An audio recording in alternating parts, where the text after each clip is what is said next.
हरिओम श्रीराम अंबज्ञ। मी दुर्गेशसिंह जाधव, जळगाव उपासना केंद्र।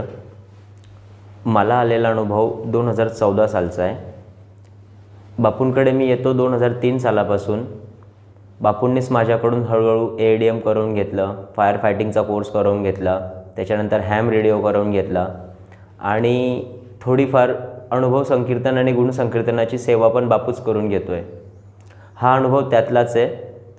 एकदा चाळीसगाव तालुक्यातलं नगरदेवळा उपासना केंद्राच्या सेवकांनी साक्री तालुक्यात धुळे जिल्ह्यात अनुभव संकीर्तन सांगितलं होतं। नगरदेवळा उपासना केंद्राच्या प्रमुख सेवकांचा कॉन्टॅक्टमध्ये असल्यामुळे आणि फोन त्यांचा आला की दुर्गेश तुला जमेल का यायला। मी बोललो की धुळ्यापर्यंत मी येऊ शकतो, पण तिथून पुढचा पत्ता मला माहिती नाही आहे किंवा तिथलं पुढचं ॲडजस्ट कसं करू। तर ते बोलले की तू धुळ्यापर्यंत ये, आम्ही तुझ्यासाठी एक गाडी पाठवतो, त्या गाडीत बस आणि लागलीच आम्हाला जॉईन कर साक्रीला। मी बोललो हो चालतंय। घरी बघितलं तर घरी कुळाचार असल्यामुळे आई आणि वडील दोघं आमच्या मूळ गावी गेलेले होते चोपड्याला। घरी फक्त मी आणि वहिनीच होतो। मोठे भाऊ मेडिकल ऑफिसर होते, तर ते ड्युटीला होते त्यांच्या। ते रात्री मुक्कामीच थांबणार होते तिकडे हॉस्पिटलला।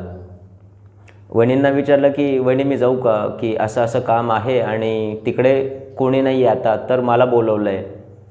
विचारण्यामागचं कारण हेच होतं की घरी आई बाबा संध्याकाळी 8पर्यंत येणार होते आणि घरी वहिनी आणि एक लहान बच्चू साधारण 4-5 महिन्याचा असेल, माझा पुतण्या मोठ्या भावांचा मुलगा नचिकेत, दादांनीच नाव दिलं त्याला नचिकेत, तर हे दोघंच होते। तर बोललो मी जाऊ का, तुम्ही एकटे राहाल ना, काही प्रॉब्लेम नाही ना, कारण की माझं घर नवीन एरियात असल्यामुळे गावापासून जरा अंतरावरच आहे, साधारण 1 किलोमीटरच्या अंतरावर आहे। आजूबाजूला कोणीच राहत नव्हतं माझ्या घराच्या, म्हणून म्हटलं होतं वहिनींना की मी जाऊ का। वहिनी बोलले अहो बिंदास जा, बापू आहे ना, बापू बघेल म्हणे सगळं।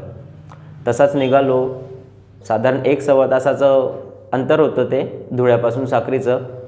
ते कवर करतानाच मी मनात अनुभव संकीर्तनासाठी आज कुठले कुठले अनुभव सांगायचे आहेत वगैरे, सुरुवात कशी करायची याची तयारी करत होतो। तिकडे गेलो, छान अनुभव संकीर्तन झालं, सगळे अनुभव सांगितले। भक्तासाठी सद्गुरू काय काय करतात हे त्या अनुभवातून मी तिकडे बसलेल्या लोकांना सांगत होतो की माझा बापू माझ्या जीवनात आणि तुमच्या जीवनात काय काय बदल घडवू शकतोय, तो आपल्यासाठी कुठल्या एक्स्ट्रीम लेवलला जाऊन बियॉन्ड द वे जाऊन तो काम करतो, हे मी त्यांना सांगत असताना इकडे वेगळाच अनुभव माझ्या आयुष्यात घडत होता। माझ्या घरी साधारण 7-7:30ला आई आणि वडील दोघं घरी आले। वहिनीने आणि आईने स्वयंपाकाची तयारी सुरुवात केली। बेडरूममध्ये बाळाला झोपवलं होतं झोळीत आणि त्याला बांधलं होतं। आपल्याकडे साधारण झोळीत बांधताना बाळाच्या पोटाकडून बांधलं जातं दुपट्ट्याने। वहिनींनी तसं त्याला बांधलं, झोका हलवला, तो शांत झोपलेला। दार ओढून घेतलं की आवाजाने तो उठायला नको म्हणून, काम करू देणार नाही म्हणून। आणि आई आणि वहिनी दोघं किचनमध्ये कामाला लागले। शांतता होती घरात, काय TV नाही, गडबड नाही, आवाज नाही, काहीच नव्हता। अचानक आईला आणि वहिनीला असं वाटलं की काहीतरी पडलं। जोराने धप असा पडण्याचा आवाज झाला। दोघींचं लक्ष गेलं बेडरूमकडे। वहिनी जरा धावतच गेल्या बेडरूमपर्यंत, तर बघता काय, तर माझा पुतण्या नचिकेत झोळीतून खाली पडलेला आणि शांत झोपलेला। पडल्याचा आवाज तर आला खरा, त्याच्या पोटाला जी ओढणी बांधली होती ती झोळीला तशीच्या तशी होती। मग तो पडला कसा, आणि जरी पडला तर साधारण टाईल्सपासून, विट्रिफाईड टाईल्सपासून झोळीचं अंतर 3.5-4 फुटाचं होतं। पडल्यावर पण तो उठला नाही, त्याला लागलं नाही, तो रडला नाही।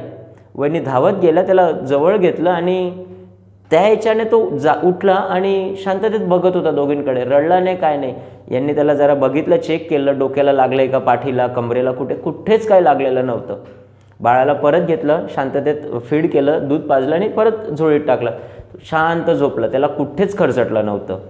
दुसऱ्या दिवशी ज्यावेळी घरी आलो ना, त्यावेळी हे सगळं घरच्यांनी सांगितलं की काल खूप मोठं संकट आलेलं होतं, पण बापूंनी ते सगळं तारलं। आणि विशेष म्हणजे माझे वडील बापू भक्त नाही आहेत आणि ते स्वतः सांगतात की बापूंनी हे सगळं काही करून घेतलं, नाहीतर आपल्यावर खूप बितलं असतं। एकटा मुलगा होता आपल्या याच्यात।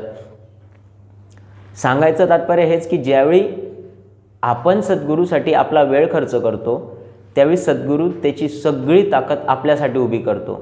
मला गाडी भेटत नव्हती, गाडी काय भेटत गेली, माझ्यासाठी येण्याची व्यवस्था काय लागत गेली, आणि मी घरी नसताना माझ्या घराची आणि माझ्या पूर्ण कुटुंबाची काळजी फक्त आणि फक्त माझा बापूच घेतो। हरिओम श्रीराम अंबज्ञ।